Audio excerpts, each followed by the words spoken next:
Préparez vos voyages avec l'agence Riverain Tour International installée à Paris et en Guadeloupe. Des séjours et circuits organisés comprenant hôtel, hébergement chez l'habitant, sans oublier les croisières toutes destinations. L'agence Riverain Tour, ce sont aussi des offres exceptionnelles de billets vers les Antilles ou vers Paris, ainsi que l'Afrique avec facilité de paiement. Riverain Tour, 3 rue Frébeau à Pointe-à-Pitre, 0590 91 72 10 et Paris 09 78 80 13 19.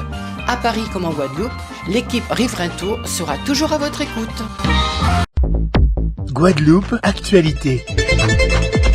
Aujourd'hui, l'interruption volontaire de grossesse a été inscrite dans la Constitution, une première dans le monde. Et on part directement sur le front social avec cette mobilisation de riverains du plateau Saint-Germain à Gosier. Des administrés très remontés contre le projet de construction du gymnase Rudy Gobert voulu par la municipalité. Des habitants qui en revanche se disent en faveur de l'extension du cimetière. Le reportage de Charlie Dagonia. On a choisi ce jour-là pour éviter des travaux plus conséquents, plus importants, qui pourraient engager énormément d'argent. Et pour un gymnase qu'on ne veut pas, que nous les citoyens du Gosier, nous ne voulons pas. Nous ne voulons pas d'un gymnase Rudy Gobert à cet emplacement-là. Vous pouvez voir le quartier, il est enclavé. Il y a la circulation qui est difficile, impossibilité de se garer. Ça crée énormément de nuisances dans le voisinage. Il était prévu depuis 2015 l'extension du cimetière. Donc aujourd'hui, voir un gymnase, on ne peut pas l'accepter. On n'est pas contre le fait qu'il y ait un gymnase, mais on a des structures, on a déjà des structures existantes qui méritent d'être améliorées, rénovées, enfin ce qu'il y a à faire avec le Palais des Sports, qui se trouve à Bas-du-Fort, ou le stade du Gosier. Non, mais en fait, on n'a pas envie de le rencontrer. Celui qu'on veut rencontrer, c'est le préfet ou le sous-préfet. C'est notre seul souhait. Là, à l'heure actuelle, on ne veut voir que le préfet ou le sous-préfet. Il n'y a pas moyen de discuter avec monsieur le maire, puisque déjà, il nous a menti en disant que l'extension du cimetière se fera. Et c'est pas vrai. Quand on regarde les plans, il n'y a aucun espace pour l'agrandissement du cimetière. Il n'y a que le gymnase. Et alors que certains se plaignent de constructions dont ils ne veulent pas, d'autres aimeraient bien voir la livraison de certains ouvrages promis. La communauté scolaire de l'école Christophe Proto à Saint-François, elle, est dans l'attente de la reprise des travaux dans l'établissement. Entamé il y a plus d'1 an, le chantier de la nouvelle école est à l'arrêt, ce qui pénalise les petits qui se retrouvent avec un espace réduit. Le reportage. Aujourd'hui, cela fait 1 an que l'école Christophe Proto est en travaux, puisque cela fait 1 an que la région et la mairie ont décidé de reconstruire l'école Joseph Judith à l'intérieur de la cour de notre école. Donc la cour a été amputée de ses 3/4 et 316 élèves de l'école n'ont quasiment plus de cours pour jouer. L'école est globalement laissée à l'abandon par la mairie, puisque des menus travaux qui nous semblent quand même importants, tels que des clayettes cassées, des toilettes non utilisables, des rideaux non mis, sont demandés à la mairie depuis plusieurs années et ne sont pas faits en fait. Qui nous donne une date pour recommencer la construction de l'école ou qui nous refasse la cour comme elle était avant, tout simplement. On ne demande pas plus. Qui nous donne des réponses. L'enseignement lui-même, les enseignants sont très compétents, c'est ce qui sauve cette école, puisqu'ils sont motivés et soudés et qu'ils font en sorte que les enfants puissent apprendre et grandir correctement dans des locaux qui ne sont pas adaptés et dangereux. Ils n'en peuvent plus de cette situation non plus, mais ils n'ont aucun pouvoir pour bouger. On a déjà rencontré le maire et ses adjoints. Alors pour être très honnête, le maire il nous dit ça va reprendre, mais il nous donne pas de date. On ne sait pas dans combien de mois, dans combien d'années, si les travaux vont reprendre ou pas. On n'a aucune information, quoi. Alors aujourd'hui, la région Guadeloupe et nous-mêmes reprogrammons cette construction qui doit reprendre incessamment, et bien entendu avec le soutien, puisqu'il faut bien savoir que la construction d'une école communale relève de la compétence et du budget communal. Les communes n'ayant pas les moyens, la région Guadeloupe, dans sa bienveillance, dans son aide qu'elle apporte à toutes les communes dont Saint-François, et reconstruit les écoles primaires dans le cadre du plan séisme. Et c'est très important que ce soit fait comme cela, parce que je pense que ça demande beaucoup de fonds et beaucoup de budget. Donc, pour la sécurité même des enfants dans les écoles, on est obligé, puisque pratiquement toutes les écoles anciennes de Guadeloupe ne sont pas aux normes sismiques. Le département, l'Université des Antilles et l'Université d'Howard signent une convention de partenariat, un rapprochement pour faciliter la mobilité de nos étudiants et chercheurs vers cette faculté de Washington DC. Regardez. Cette coopération va nous permettre de recevoir des étudiants de l'UA chez nous, à Washington DC, des chercheurs, également du personnel. On va mettre en place des conventions ensemble, des conférences, pardon. On va mettre ensemble des conférences, également à un sommet, différentes manifestations chaque année. Donc c'est vraiment un travail d'envergure que nous avons accompli jusqu'ici.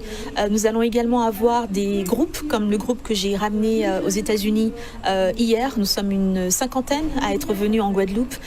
Nous serons à Marie-Galante demain. Nous allons travailler autour de l'écologie, de la biodiversité. Donc l'idée, c'est ça, c'est qu'on ait aussi un impact concret quand on vient en Guadeloupe et que les Guadeloupéens aient un impact aussi conséquent quand ils viennent chez nous à Washington. C'est une très grande satisfaction que nous puissions concrétiser ce rêve, puisqu'il y a 2 ans, nous avons rencontré le docteur Francis et on avait évoqué cette possibilité qu'il puisse y avoir un partenariat, une collaboration entre Howard University et l'Université de la Guadeloupe. Aujourd'hui, c'est chose faite, donc sous l'égide du conseil départemental. Donc, très grande satisfaction. Mais ce qui est surtout important, c'est que derrière, cela puisse donner lieu à des actions, ce partenariat, que nos étudiants puissent être en immersion au niveau de l'université de Howard et qu'eux puissent venir. Je crois qu'ils ont une forte délégation présente ici, près de 50 personnes, donc les choses se concrétisent. Je crois que très souvent, on a tendance à dire qu'il faut que les gens viennent chez nous pour nous apprendre des choses, mais ce n'est pas ma vision des choses. Ma vision des choses, c'est que la Guadeloupe a énormément à apprendre au monde. Et donc, en accueillant des étudiants, des chercheurs guadeloupéens également, et de la Martinique, avec le campus qu'il y a à Schœlcher, nous sommes vraiment dans ce geste-là. Dire que voilà, nous avons des connaissances en partage, des buts communs, et qu'on peut vraiment avoir un impact dans le monde en travaillant ensemble autour de cette collaboration et des thèmes, des thématiques, des projets qui sont intégrés dans cette convention que nous avons signée aujourd'hui. Je suis l'adolescente qui débute ses études, à l'époque c'était encore l'UAG, donc aujourd'hui l'Université des Antilles, et qui se retrouve à la tête d'une des meilleures institutions américaines. Donc je suis honorée, vraiment honorée, mais pleine d'humilité également.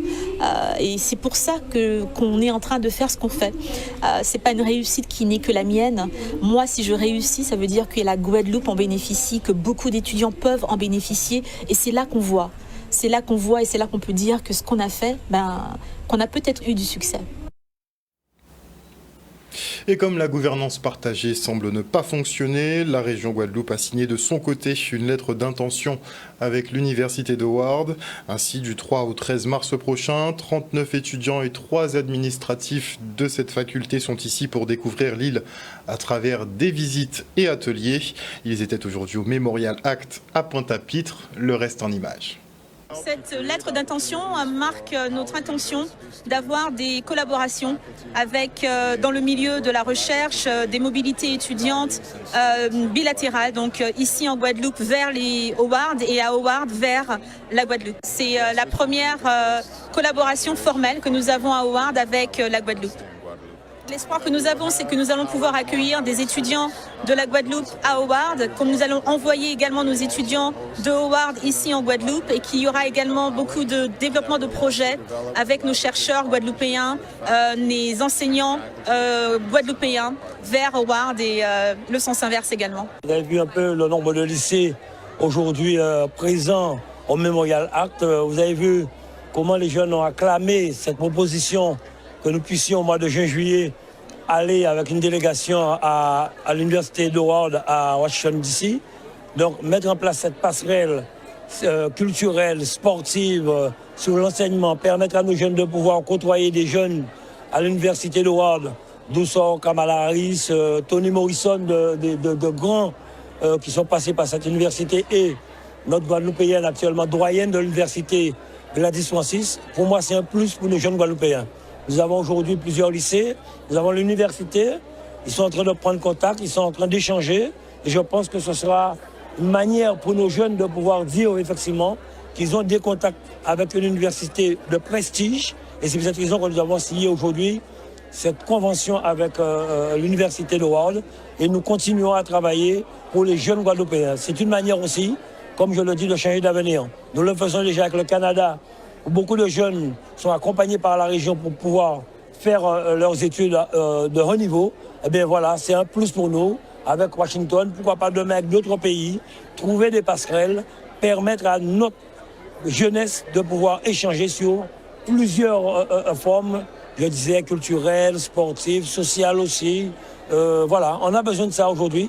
Nous sommes une petite région de 384 000 habitants, mais nous avons chez nous beaucoup de jeunes talents. Et comme je l'ai toujours dit, la jeunesse, c'est mon dada.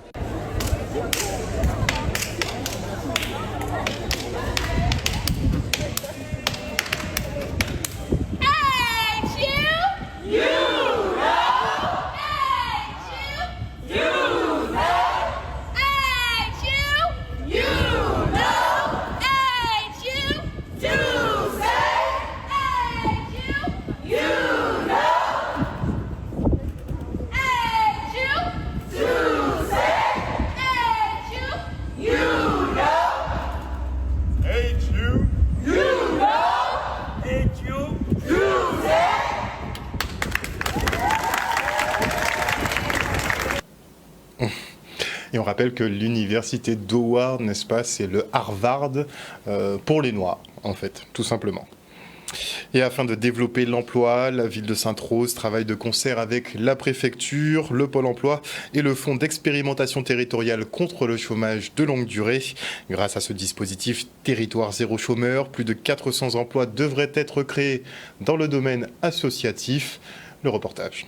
Notre objectif, c'est d'accompagner le territoire, de travailler de manière collective pendant une semaine pour les accompagner, pour les mettre sur les bonnes rails, pour pouvoir accompagner ce projet et le développer opérationnellement dans l'objectif de développer le droit à l'emploi territorialisé sur le territoire de Sainte-Rose. Depuis fin 2022, donc on reçoit sur des infos collectives et un entretien individuel les demandeurs d'emploi pour évaluer leurs compétences, qu'est-ce qu'ils savent faire, qu'est-ce qu'ils veulent apprendre et qu'est-ce qu'ils sont prêts à faire donc, au sein des entreprises à but d'emploi. Et on identifie aussi les activités utiles. Donc les demandeurs d'emploi passent donc par les services de la ville, sont reçus ensuite en info collective grâce au partenariat avec France Travail et les partenaires comme la mission locale et différents partenaires de l'emploi.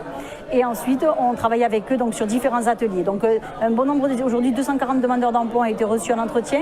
96 sont intégrés dans le cadre de la mise en œuvre de l'expérimentation sur Sainte-Rose et on continue le travail donc, de recensement des demandeurs d'emploi. Zéro chômeur, ce n'est pas un objectif aujourd'hui qui est atteignable, mais l'idée c'est précisément de lutter contre ce chômage de longue durée qui sévit en Guadeloupe avec plus de 38 000 bénéficiaires du RSA. Et dans notre commune, la ville de Sainte-Rose, qui est un bastion agricole, tenter de répondre à ces exigences-là par le développement d'un modèle économique autour de ce projet-là qui puisse développer un certain nombre d'emplois. L'objectif final, c'est plus de 400 emplois. L'idée, c'est de pouvoir monter graduellement en puissance avec le concours des services de l'État, de tous les services, les institutionnels autour, le conseil régional, le département, bref, l'ensemble des acteurs qui agissent sur le territoire et faire en sorte que ce projet soit une réussite parce que ce n'est pas tout que de commencer, mais il faut réussir et c'est ça le plus important. Ces emplois vont être à destination du monde associatif. Mais le grand intérêt aussi qu'il y a dans ce projet, c'est qu'il y a des actions en fait davantage commerciales, davantage tournées vers le développement économique. Donc, comme je me plais à dire, on n'est pas à l'abri de transfigurer notre ville avec un projet ambitieux et très intéressant. Nous avons 80 000 euros de notre côté, du côté de la préfecture, qui sont mobilisés dans le cadre de la stratégie de prévention et de lutte contre la pauvreté et qui seront dédiés à l'amorçage de ce dispositif, à l'aide au déploiement de ce dispositif sur le territoire de la commune de Sainte-Rose. Sainte-Rose va ouvrir la voie à l'expérimentation sur la Guadeloupe, mais on a déjà 5 communes engagées sur le sud Basse-Terre, avec Capesterre-Belle-Eau, Trois-Rivières, Bouillante, Nantes, Vieux Habitants et Gourbert qui sont aujourd'hui déjà engagés dans l'expérimentation avec lesquels on commence à travailler. Mais bien entendu, le but c'est que le maximum de communes qui souhaitent s'engager dans cette expérimentation puissent développer ça. Le but bien entendu de l'expérimentation à l'échelle nationale est d'étendre et de faire en fait de l'emploi un droit et donc une expérimentation nationale qui est tentée de devenir généralisée à l'ensemble du territoire. Un reportage de Solène Fèvre. Et dans la continuité du colloque sur les maladies rares, l'association Acacia a mis en lumière l'amylose. Cette pathologie encore méconnue est liée au dépôt de protéines anormales qui s'accumulent progressivement dans les tissus et les organes, perturbant ainsi leur fonctionnement. Et si le pronostic est plutôt bon, lorsqu'elle est détectée tôt, cette pathologie évolue très vite et peut être fatale quand le cœur ou les reins sont touchés. Vianney Valverde a assisté à cette conférence autour de l'amylose à la salle Réminé Souta à Pointe-à-Pitre où l'on se rend tout de suite. Nous sommes en campagne d'information que nous avons commencé il y a à peu près 2 ans. La réunion de ce matin prend une importance particulière parce que nous la faisons dans la foulée du colloque sur les maladies rares qui a eu lieu il y a 2 jours à Palais-Royal en Guadeloupe. Donc le public est mobilisé là-dessus parce qu'il a entendu parler effectivement des maladies rares. Donc il est venu plus nombreux. Et puis comme on est en partenariat avec Carukira, avec le CAK, avec la Comarque, les porteurs d'amylose sont de plus en plus orientés vers notre association. Et ce matin, nous avons un plus grand nombre que d'habitude de malades. Parce qu'ils ont été sensibilisés à la présence de l'association. C'est une maladie rare qui touche peu de personnes, certes, mais qui est suffisamment importante, cette maladie, pour être connue des individus, d'autant plus que c'est une maladie qui, dans certains cas, qui est héréditaire, qui touche l'ensemble des membres d'une même famille. Donc il était nécessaire d'en parler, de la présenter, de manière à ce que on sache de quoi il retourne et prévenir, le cas échéant, les difficultés qu'on pourrait connaître. La réunion d'aujourd'hui a également pour objet d'informer le maximum, de manière à ce qu'il n'y ait pas de perte de chance au niveau de la prise de médicaments, au niveau du parcours de soins et puis au niveau de la mise en place du diagnostic. Parce que seuls les spécialistes qui sont à l'origine de la découverte prescrivent les médicaments. Les médicaments sont encore très rares, très chers, et ils rentrent dans un protocole qui est hospitalier. Oui, je suis porteur de la maladie dans une forme neurologique. C'est-à-dire que, je n'ai pas de la forme cardiaque, mais elle touche les muscles, n'est-ce pas ? Et dès lors, écoutez, j'ai un traitement particulier là-dessus. Et j'ai eu du mal à être diagnostiqué de cette maladie-là, et d'autant plus que je suis porteur d'un variant, le VAL 107. Donc dès lors, écoutez, il était nécessaire pour moi de m'engager dans cette association et de pouvoir œuvrer autant que faire se peut pour faire connaître la maladie et dégager des pistes pour le mieux-être des malades. Et afin d'améliorer l'accueil des publics porteurs de handicap, le comité régional des associations de jeunesse et d'éducation populaire organise des sessions de formation. Une occasion pour les responsables et animateurs non spécialisés de changer d'attitude et de perception quant au handicap. Objectif, apprendre à gérer au mieux leur comportement et favoriser leur inclusion. On se rend en groupe scolaire Guy Corneli aux Abîmes avec Olivier Moradel. Cette année, nous avons choisi le thème « Comment accueillir les enfants porteurs de handicap dans un accueil de loisirs ». Donc, pour cela, nous avons choisi également des intervenants pour former. Par exemple, là, nous avons une 60aine de responsables d'associations, directeurs d'accueil et des animateurs, où nous les formons à comprendre la problématique qui se pose autour de l'accueil et les différentes difficultés et échanger avec des professionnels de façon à ce qu'ils puissent, lors de la mise en place de leur projet pédagogique, être en mesure également de pouvoir bonifier un petit peu l'écriture de leur projet pédagogique et aussi avoir des outils pour améliorer également la prise en charge des enfants et surtout démystifier aussi la problématique de l'accueil des enfants porteurs de handicap. Nous avons déjà un accueil adapté qui nous permet d'accueillir des enfants porteurs d'handicap. Et c'est pour cette raison que l'ensemble de l'équipe pédagogique, nous sommes présents à cette formation et nous disons déjà merci au CRAGEP. C'est pour trouver, comme disait Corinne, avoir des outils et les méthodes pour pouvoir bien accueillir ces enfants, qu'il n'y ait pas de différence avec les autres. Alors, quelles sont les méthodes, quels sont les outils, comment les accueillir, l'approche aussi avec la famille et puis les institutions comme les partenaires. En tant que psychopédagogue, moi, je voulais les amener à s'interroger sur la perception qu'ils ont du handicap, parce que la perception qu'on a des choses impacte sur l'attitude et sur ce qu'on va faire. Et l'idée, c'était aussi de leur montrer que oui, d'accord, il faut des ressources humaines, il faut des ressources financières, il faut tout ça. Mais il y a aussi l'attitude qu'on a va jouer énormément.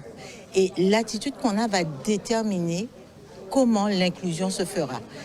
L'idée, c'est d'arriver au fait que l'inclusion, finalement, ça peut être aussi, c'est pas tout le temps un frein, ça peut être une opportunité pour permettre de bouger les lignes et des enfants qu'on dit ordinaires et des enfants porteurs de handicap.